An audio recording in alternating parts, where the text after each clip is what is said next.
SL. Bhyrappa ಅವರ ಬಗ್ಗೆ ಮಾತಾಡೋದಕ್ಕೆ ನಮ್ಮ ಜೊತೆಲಿ ಈಗ ಹಿರಿಯ ನಟರಾದ ಶ್ರೀಧರ್ ಅವರು ಇದನ್ನು ಮಾತಾಡ್ತೀನಿ ಅವ್ರನ್ನ. ಸರ್, ಕನ್ನಡ ಸಾಹಿತ್ಯ ಲೋಕ, ಕನ್ನಡ ಚಿತ್ರರಂಗಕ್ಕೂ ಕೂಡ ಸಂಬಂಧ ಇರುವಂಥ ವ್ಯಕ್ತಿ. ಕನ್ನಡ ಇಡೀ ಕರ್ನಾಡ ಒಂದು ದಂತಕಥೆನ ಕಳೆದುಕೊಂಡಿರೋಂಥ ಸಂದರ್ಭ ಇದು. ಈ ಸಂದರ್ಭದಲ್ಲಿ ಭೈರಪ್ಪ ಅವರನ್ನು ಹೇಗೆ ಸ್ಮರಿಸ್ಕೊಳ್ತೀರಾ? ನಮ್ಮ ಜೀವನದಲ್ಲಿ, ನಮ್ಮ ಇತಿಹಾಸದಲ್ಲಿ ಅತ್ಯಂತ ಅಪರೂಪವಾಗಿ ಅಂಥ ಮಹಾಜ್ಯೋತಿಗಳನ್ನು ನಾವು ನೋಡೋಕ್ಕೆ ಸಾಧ್ಯತೆ ಇರುತ್ತೆ.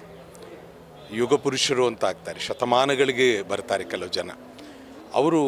ಅವರ ಚಿಂತನೆ, ಅವರ ತತ್ವ, ಅವರ ಧರ್ಮ, ಅವರು ಬದುಕಿದ ರೀತಿ, ಜ್ಞಾನ ಇವೆಲ್ಲ ಕೂಡ ಇಡೀ ಸಮಾಜಕ್ಕೆ ಭಾಳ ದೊಡ್ಡ ಒಂದು ಪ್ರಭಾವ ಕೊಡುಗೆ ಆಗುತ್ತೆ. ನಾನು ವೈಯಕ್ತಿಕವಾಗಿ ಸುಮಾರು 18 ವರ್ಷ ಆ ಪ್ರಾಂತದಿಂದ ಭೈರಪ್ಪನವರ ಕಾದಂಬರಿಗಳನ್ನ ಓದ್ತಾ ಬೆಳೆದೆ.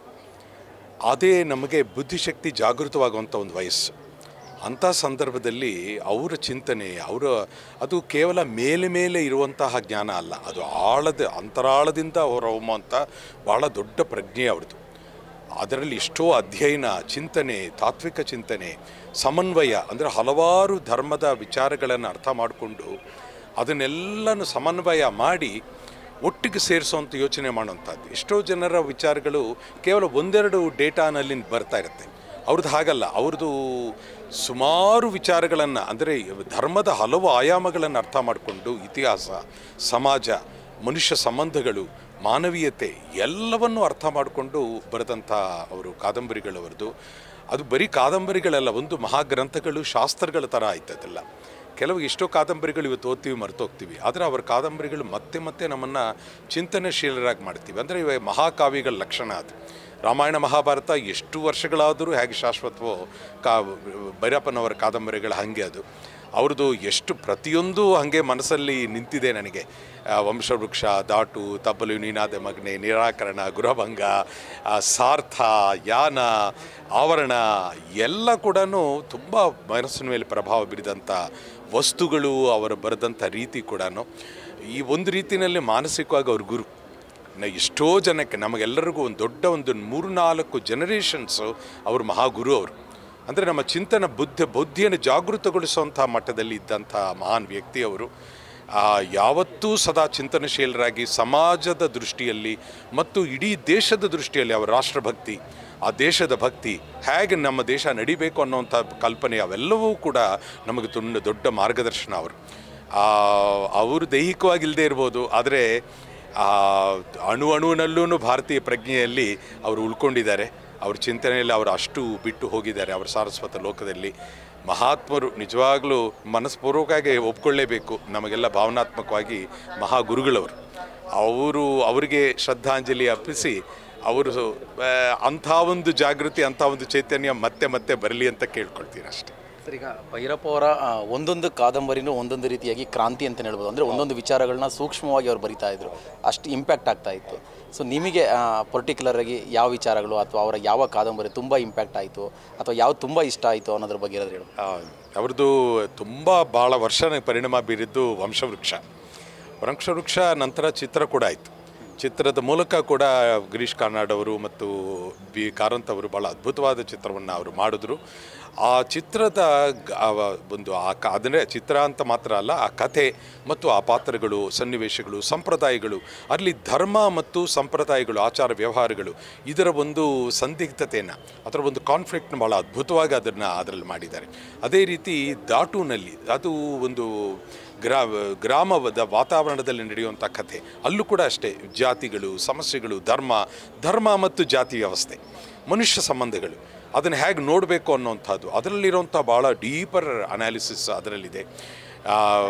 ನಿರಾಕರಣ, ಸಾರ್ಥದಲ್ಲಿ ಒಂದು ಚರಿತ್ರೆಗೆ ಸಂಬಂಧಪಟ್ಟಂಥ ಒಂದು ಕಥೆ ಅದು. ಹಿಂದಿನ ಕಾಲದಲ್ಲಿ ಹೇಗೆ ಒಂದು ಜಾಗದಿಂದ, ಇವಾಗ ಕಾಶ್ಮೀರ ಅಲ್ಲೆಲ್ಲ ಹೋಗಬೇಕು ಅಂತಂದರೆ ಅಲ್ಲೆಲ್ಲ ಒಂದು ಕ್ಯಾರವಾನ್ಸ್ ಥರ ಅಂತ, ಅಂದರೆ ಒಂದು ಗಾಡಿಗಳು ಮಾಡಿಕೊಂಡು ಒಂದು ದೊಡ್ಡ ಸಮೂಹಗಳು ಇಲ್ಲಿಂದ ಒಂದು ಯಾತ್ರೆಗೆ ಹೋಗ್ತಾಯಿತ್ತು. ಕಾಲ್ನಡಿಗಳು ಹೋಗ್ತಾ ಇರೋರು, ಗಾಡಿಗಳಲ್ಲಿ ಹೋಗ್ತಾ ಇರೋರು, ಅದನ್ನು ಏನು ವರ್ಣನೆ ಮಾಡಿದ್ದಾರೆ, ಏನು ಡೀಟೇಲ್ಸ್ ಕೊಟ್ಟಿದ್ದಾರೆ.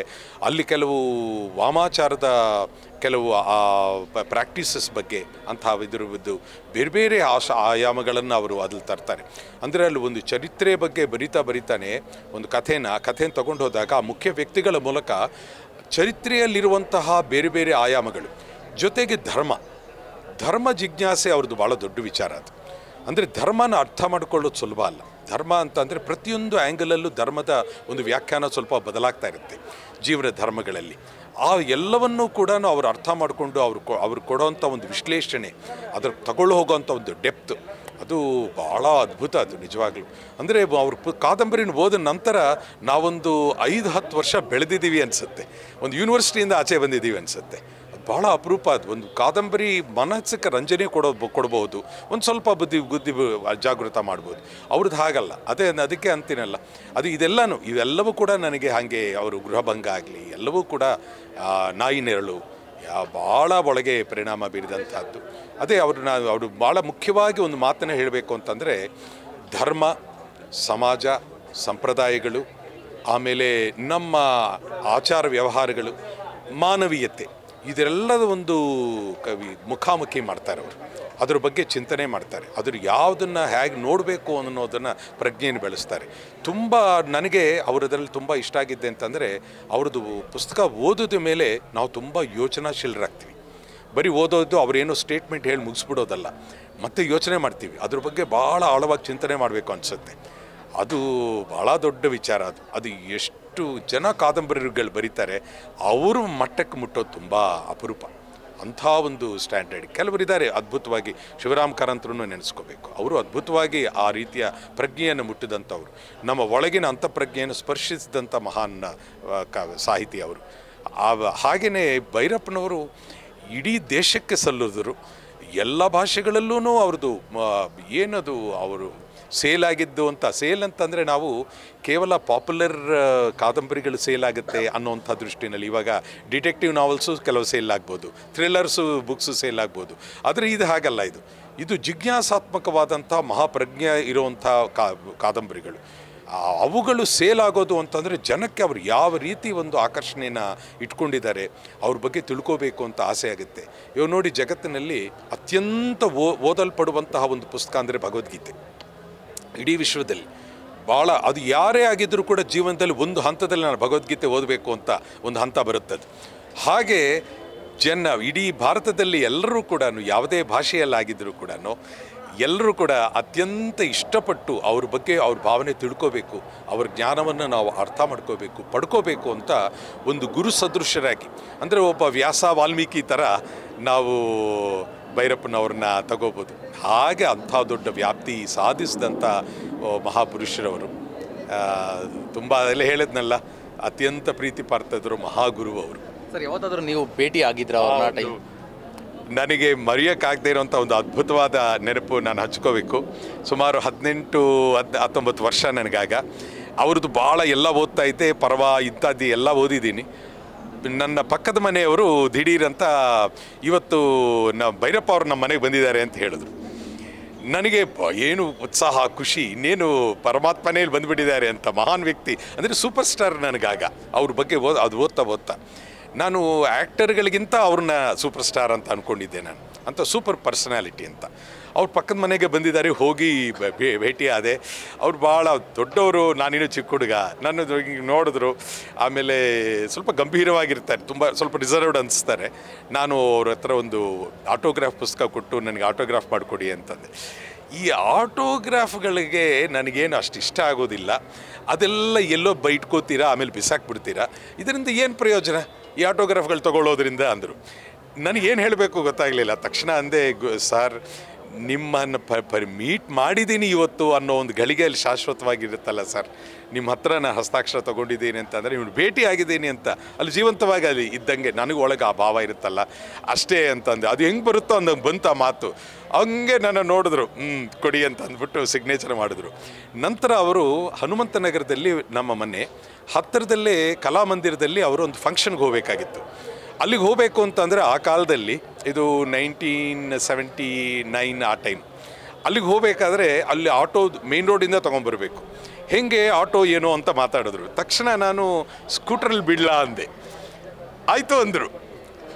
ನಾನು ನಮ್ಮನೆ ಅವ್ರ ಪಕ್ಕದ ಮನೆಯಿಂದ ನಾನು ಸ್ಕೂಟ್ರಲ್ಲಿ ಕೂಡಿಸ್ಕೊಂಡು ಭೈರಪ್ಪ ಸಾರ್ನ ನನ್ನ ಸ್ಕೂಟರ್ ಹಿಂದೆ ಅವ್ರನ್ನ ಕೂಡಿಸ್ಕೊಂಡಿದ್ದೀನಿ. ಇವತ್ತಿಗೂ ನನಗೆ ಅದು ಫೀಲ್ ಆಗುತ್ತೆ. ಅದು ಅವ್ರನ್ನ ಕಲಾಮಂದಿರಿಗೆ ಬಿಟ್ಬಿಟ್ಟು ಬಂದೆ. ಎಷ್ಟು ಅದ್ಭುತ ಅಂತಂದರೆ ಇವಾಗ ರಾಜ್ಕುಮಾರ್ ಅವ್ರನ್ನ ಪಕ್ಕದಲ್ಲಿ ಕೂರಿಸ್ಕೊಂಡು ಹೋದರೆ ಎಂಥ ಭಾವನೆ ಇರಬೇಕು. ಹಾಗೆ ಅವ್ರು ಒಪ್ಕೊಂಡ್ರು. ಅವ್ರು ಸ್ಕೂಟ್ರಲ್ಲಿ ಬರ್ತೀನಿ ಅಂತ ಅವ್ರು ಕಡ್ಕೊಂಡು ಹೋಗ್ಬಿಟ್ಟು ನಾನು ಅಲ್ಲಿ ಸ್ಕೂಟ್ರಲ್ಲಿ ಅಲ್ಲಿ ಫಂಕ್ಷನಲ್ಲಿ ಬಿಟ್ಬಿಟ್ಟು ಬಂದೆ. ಮರೆಯೋಕ್ಕಾಗಲ್ಲ. ಆ ಸ್ಕೂಟ್ರಲ್ಲಿ ಹೋಗ್ತಾ ಇರೋವಾಗ ಒಂದು ಸ್ವಲ್ಪ ದೂರ ಹೋಗಿದ್ದೆ, ಬ್ಯುಸಿ ಮಾರ್ಕೆಟ್ ರೋಡಲ್ಲಿ ಹೋಗ್ತಾ ಇದ್ದೀವಿ. ಅವರು ಈ ಕಡೆ ಮುಂದೆ ಬಗ್ಗಿ, ನೀವು ಪರ್ವ ಓದಿದ್ದೀರಾ ಅಲ್ಲ, ಆ ಲೇಟೆಸ್ಟ್ ಆವಾಗ ಪರ್ವ ಓದಿದ್ದೀರಾ ಏನನ್ಸುತ್ತೆ ಅಂದರು. ನಾನಿನ್ನು ಹುಡುಗ, ನನ್ನನ್ನು ಅಷ್ಟು ಪರ್ಟಿಕ್ಯುಲರಾಗಿ ಓದಿದ್ದೀರಾ, ಅದ್ರ ಬಗ್ಗೆ ನಿಮ್ಗೇನು ಅನಿಸುತ್ತೆ ಅಂತ ದೊಡ್ಡವ್ರನ್ನ ಕೇಳೋದು ಬೇರೆ, ಸಾಹಿತಿಗಳನ್ನು ಕೇಳೋದು ಬೇರೆ.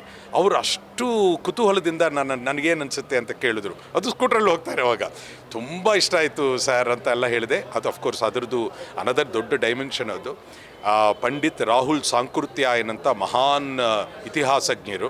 ಅವರು ಒಂದು ದೊಡ್ಡ ರಿಸರ್ಚ್ ಮಾಡಿ ಒಂದು ಕಾಲದಲ್ಲಿ ಇಟ್ಟಿಗೆಗಳ ಮೇಲೆ ಬರೆದಂಥ ಒಂದು ಕಾವ್ಯವನ್ನು ಅವರು ಹೊರತೆಗೆದ್ರು. ಆ ಟೈಮ್ನಲ್ಲಾದಂಥ ಒಂದು ಕಂಡುಕೊಂಡಂಥ ಒಂದು ರಿಸರ್ಚ್ ಸಂಶೋಧನೆ ಏನು ಬಂತು ಆ ಕಾಲದಲ್ಲಿ ಬುದ್ಧ ಪೀರಿಯಡಲ್ಲಿ, ಅದೇ ಅಂಶಗಳನ್ನ ಆಧಾರವಾಗಿಟ್ಕೊಂಡು ಅಲ್ಲಿಂದ ಒಂದು ಸ್ಫೂರ್ತಿ ತಗೊಂಡು ಪರ್ವದಲ್ಲಿ ದೇವತೆಗಳು ಅಂತ ಅಂದರೆ ಅದು ಹೇಗೆ ಅಂತ ಅನ್ನುವಂಥ ಒಂದು ಪರಿಕಲ್ಪನೆ ಕೊಡ್ತಾರೆ ಭೈರಪ್ಪನವರು. ಅದರಲ್ಲಿ ಭಾಳ ಡೆಪ್ತ್ ಒರಿಜಿನಲ್ ಹಿಸ್ಟ್ರಿ ಬ್ಯಾಕ್ಗ್ರೌಂಡಾಗಿ ತಗೊಂಡು ಕೊಡ್ತಾರೆ. ಭಾಳ ವಂಡರ್ಫುಲ್ ಅದು. ಅದನ್ನೆಲ್ಲ ಸ್ವಲ್ಪ ಅವ್ರ ಹತ್ರ ಡೀಟೇಲಾಗಿ ಮಾತಾಡೋಕ್ಕಾಗಲಿಲ್ಲ, ಆದರೆ ಆವತ್ತು ಆ ರೀತಿಯಾಗಿ ಆಯಿತು. ನೆಕ್ಸ್ಟ್ ಅದಾದ ನಂತರ ಒಂದು 2 ಕಾರ್ಯಕ್ರಮಗಳಲ್ಲಿ ನಾನು ಅವ್ರ ಜೊತೆ ಮುಖ್ಯ ಅತಿಥಿಯಾಗಿ ಭಾಗವಹಿಸೋಂಥ ಅವಕಾಶ ಸಿಕ್ತು. ಆವಾಗಲೂ ಹಂಚಿಕೊಂಡೆ ಇದನ್ನು. ಅಷ್ಟೊತ್ತಿಗೆ ಆ್ಯಕ್ಟರ್ ಆಗಿದ್ದೆ, ಆವಾಗ ಹಂಚಿಕೊಂಡೆ ಅವ್ರ ಗುರುಗಳ ಜೊತೆ ಆ ಥರ ಆವತ್ತಿನ ಅನುಭವ ಹಾಗಾಯಿತು ಅಂತ. ಯಾವತ್ತೂ ಅವ್ರ ಗುರುಗಳೇ. ನಮಗೆ ಪಾಠ ಕಲಿಸೋರು, ನಮ್ಮ ವ್ಯಕ್ತಿತ್ವವನ್ನು ರೂಪುದಿದ್ದಂಥ ವ್ಯಕ್ತಿಗಳು, ಅವರಿಗೆ ಬರು ಗುರು ಸಮಾನರು ಅಂತಾರಲ್ಲ, ಮಹಾಗುರುಗಳು ಪೂಜ್ಯರು. ಧನ್ಯವಾದ. ಎಸ್, ಇದು ಹಿರಿಯ ನಟ ಶ್ರೀಧರ್ ಅವರ ಅಂದರೆ ಭೈರಪ್ಪ ಅವ್ರನ್ನ ಬಹಳ ಹತ್ರದಿಂದ ನೋಡಿದ್ರು, ಗುರು ಸಮಾನರಾಗಿ ನೋಡಿದ್ದಾರೆ ಅಂತೇಳಿ ಒಂದಿಷ್ಟು ಸುದೀರ್ಘವಾಗಿ ತಮ್ಮ ಅನುಭವಗಳನ್ನ ಹಂಚ್ಕೊಳ್ತಾ ಇದ್ರು. ಕ್ಯಾಮರಾ ಪರ್ಸನ್ ಮಂಜು ಜೊತೆ Bharat Krishnappa, news first, Bengaluru. News first ನಿರ್ಭೀತಿಯಿಂದ ನಿಮ್ಮ ಪರವಾಗಿ.